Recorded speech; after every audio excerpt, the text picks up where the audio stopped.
Greetings, children of the screen, your friendly neighborhood nerd scum here once again, and this is just a little video I'm doing to cover a couple of corrections from my two previous McFarlane Toys DC figures video. So, again, I made two of these videos. The first one was just talking about the Batman figures from the line with a little bit of a look at a couple of the Supermen that were there.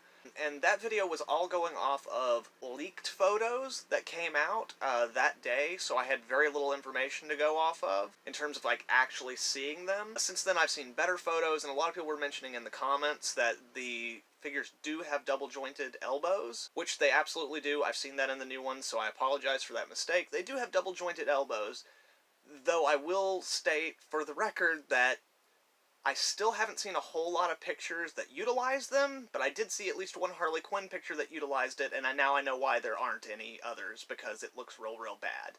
It does look like you get a fairly good range of motion, but aesthetically it's not very pleasing.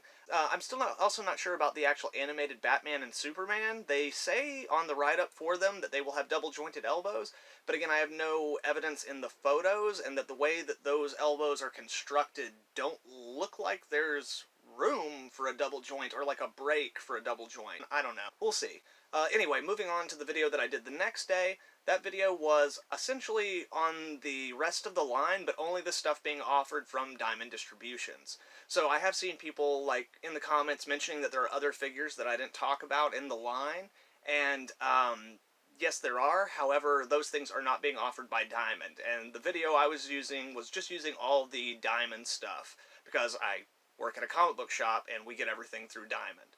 Beyond that, one other thing, and this one is on me, because by the time I made that video, there was other information out there that I could have looked at, but at the time, Diamond did not show the Build-A-Figure Batmobile, and I did know that it existed, but as I said, I was talking about the stuff on Diamond, and since they did not have that featured as like a full thing, they just had like the pieces and the other photos, I didn't really mention it or go into it. The other reason for that is that on Diamond they had the Bat-Trike, or whatever it's going to be called, mislabeled as the Build-A-Figure or the Collect and Connect. I can't even remember what they're calling them at this point.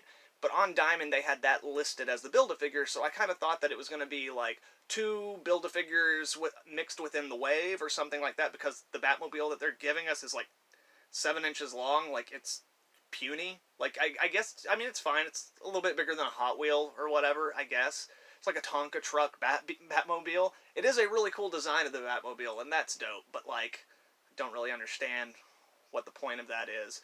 Especially because, like, they're having the Bat-Trike, which you can definitely get people to ride in.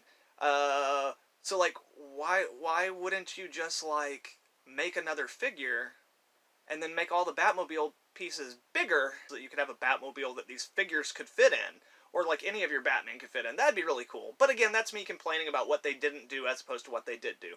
The Batmobile they got looks pretty cool, but again, apologies for that, guys. On Diamond they had it listed incorrectly, and then I passed on that mistake. So, very sorry about that.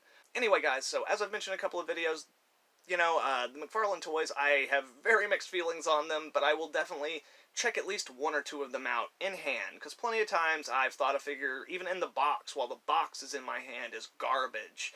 And then when I open it up, I find that there's a lot of things I really like about it, and things that make up for the things I don't like. Because as I said in those previous videos, there's no such thing as a figure that's perfect. Every figure I've ever had in my hand had some kind of problem, and these will be no different. And, you know, a lot of people are really excited for them, and the same thing, again, that I've been telling people is, if you like them, then go buy them and have fun with them, man. I'm just some asshole on the internet. Like, why does it matter what I said? Like, I think they look like trash, most of them.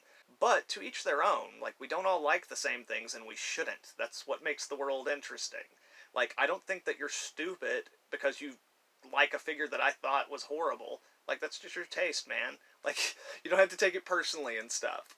Like, I know I get really, like, amped up when I'm going through these videos, but it's really not personal. Like, I love toys, I collect toys, but, like, they're just toys, man. I'm not gonna go to frickin', like, a world war with you because we have a difference of opinion on a toy, you know?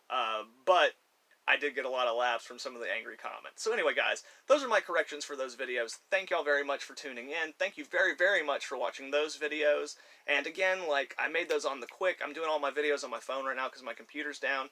Normally, there's a little bit more time and work that goes into the videos. I'm also leaving to go shoot a movie, like, literally tomorrow morning at 8 a.m. So I've been trying to cram as much stuff as I could in before I go, and there's that gap there. So again, thank you guys. Hope y'all have a good one. Nerd Scum, out.